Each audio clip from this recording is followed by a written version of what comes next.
This is a SnapEd New York video presentation.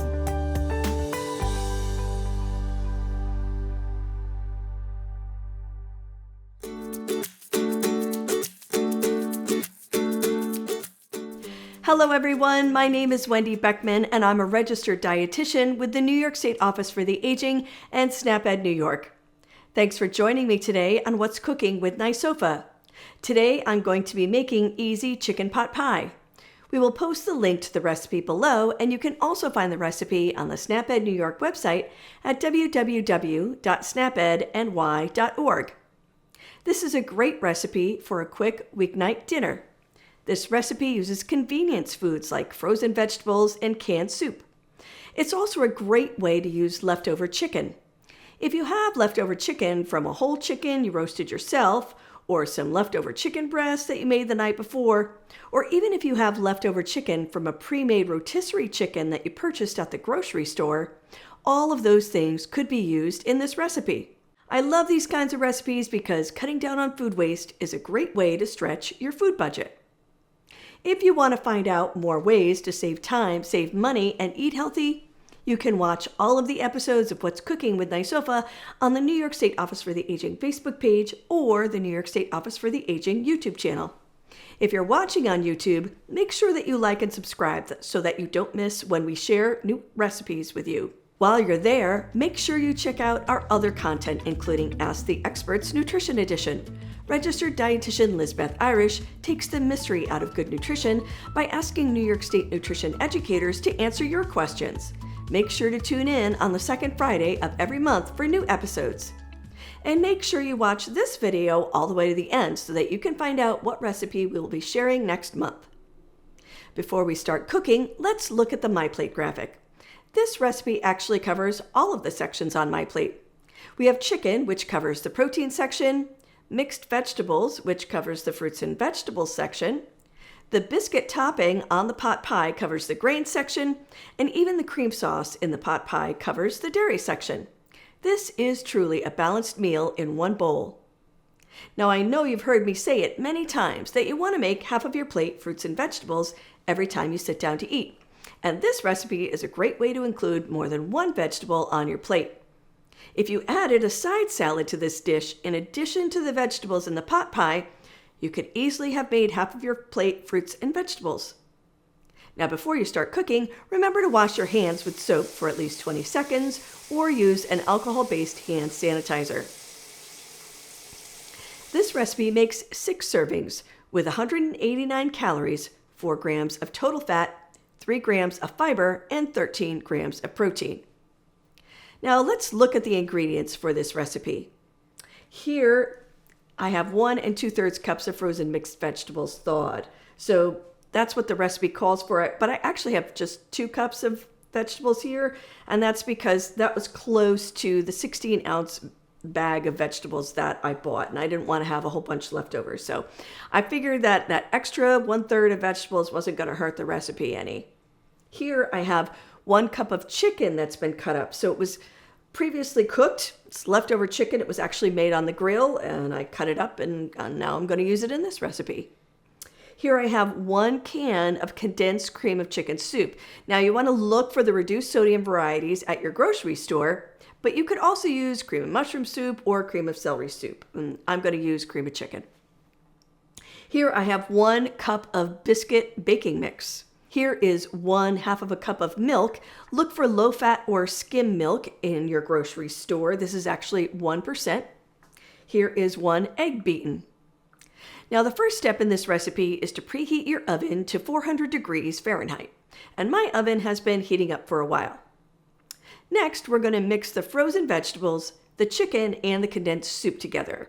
So I'm going to mix those things together in a bowl and then add them to the pan. Now the recipe tells you to mix it all together in the baking pan, or you can use a 9-inch pie plate, which I'm going to use today, but I don't think that I can mix all of this stuff together in a pie plate and not get it all over my counter. So I'm going to put it in this bowl, mix it together, and then pour it into the pan. So let's start out with adding the vegetables. So these are just regular frozen mixed vegetables. I did thaw them in my refrigerator to make sure that we kept everything at the correct temperature. You want to keep cold foods at 40 degrees or less to prevent the growth of pathogens that can cause foodborne illness.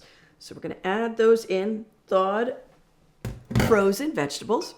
Next, we're going to add the chicken. And like I said, this was already cooked the night before, and I am able to use this in this recipe and cut down on my food waste. Next, we're going to add the soup. So here it is. This is cream of chicken soup, like I said. And this type of convenience food really does have quite a bit of sodium in it. So I am going to add some seasonings to this dish, but I'm going to avoid using table salt. Okay, so first let's mix all of this stuff together.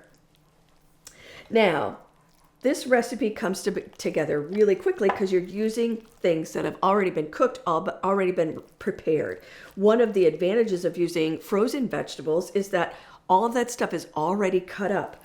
Now, if you have difficulty using a knife or you have pain in your hands and it's hard for you to use certain implements in the kitchen, using the frozen vegetables is great.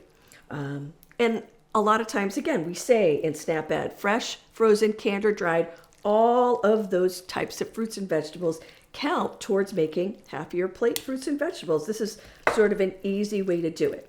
So that's looking pretty good. We have all of that mixed together. All right. Now we can pour this into the baking pan. And like I said, I'm going to use a 9-inch pie plate. So let me go get that. That's behind me. So you don't have to put oil in this or grease or anything like that. You just pour all of this contents right into this pan here. All right, let me make sure I get all of those vegetables in there. And again, if you wanted to use the entire 16-ounce package of frozen vegetables and just use the whole thing, you absolutely could do this. It would be another way to increase your vegetable intake. It's really a great way to easily increase the number of vegetables on your plate. All right. So now we have this mixed together. Next, I am going to put together sort of the biscuit topping. So let me move this out of the way. I have this bowl here. I'm going to mix together the milk and the egg with the biscuit baking mix. So let me put this in here first. This is the biscuit mix. Biscuit mix actually has some leavening agents in it already. So things like baking soda and baking powder are already mixed into this. So surprisingly, this type of a convenience food also can be higher in sodium. Next, I'm going to add in the milk. Like I said, this is 1% milk. You want to look for low fat or fat-free varieties. Low fat foods are better for your heart health. And this is 1 egg that I've just sort of beaten, and I'm going to pour that in there too.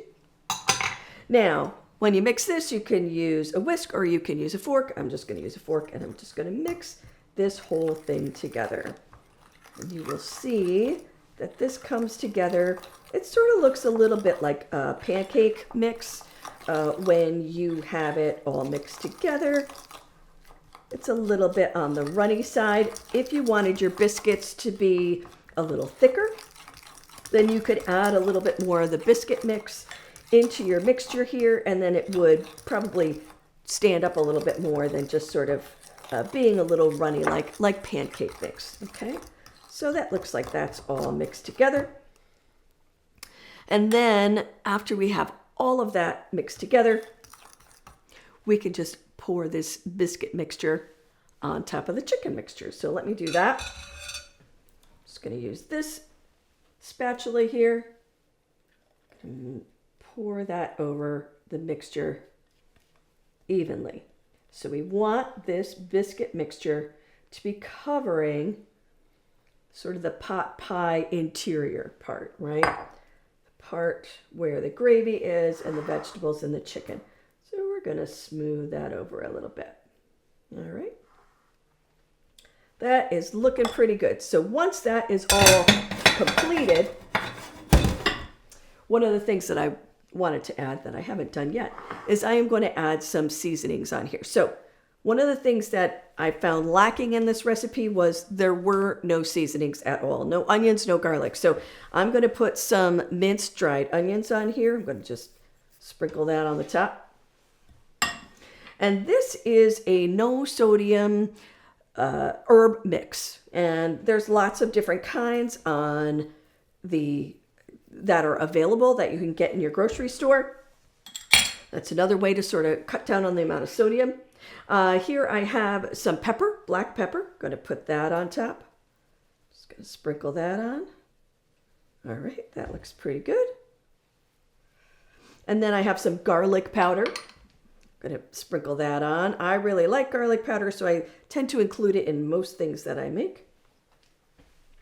And then we have some basil. And you don't have to sprinkle it on the top like this. You can mix it in with the rest of your stuff. You could mix it in with your vegetables. You could mix it in with the baking mix, whatever. All right, but it's important to have something in there other than just the vegetables and the soup mix. Now, like I said, the soup mix can be pretty high in sodium, so I'm trying to avoid those other things. So now what we're going to do is we're going to put this in the oven for about 30 minutes or until the top is golden brown. And when I made it, it really took about 40 minutes in my oven. So let me just pop this in the oven.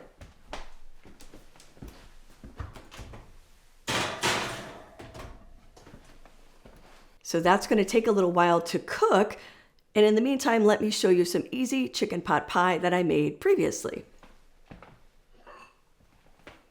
And here it is, all done.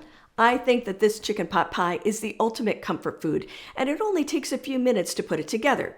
You can prepare this dinner and be sitting down to eat within about 40 or 50 minutes or so. I hope that this recipe gave you some more ideas on how to include more lean protein, low-fat dairy, and fruits and vegetables into your eating pattern.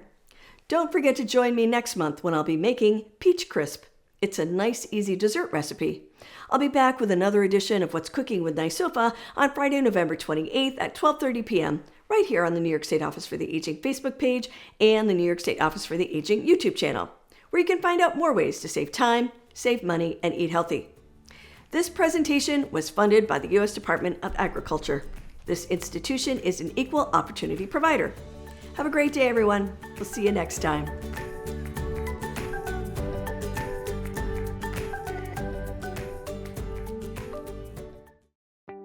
Thank you for joining us today. We know the healthy choice isn't always the easiest choice, but small changes can make a big difference. Start today by getting involved with SNAP Ed New York. This program is free for those who qualify or receive SNAP benefits. We want to help you save time, save money, and eat healthy. Learn how SNAP Ed can make a difference in your life.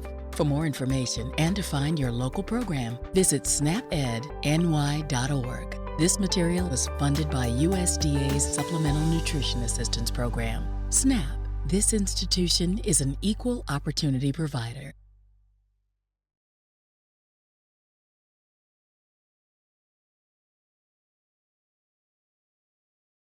Hi, I'm registered dietitian Wendy Beckman, host of What's Cooking with NYSOFA. Over the past 2 years, I've had the opportunity to share healthy, nutritious recipes with you on the show.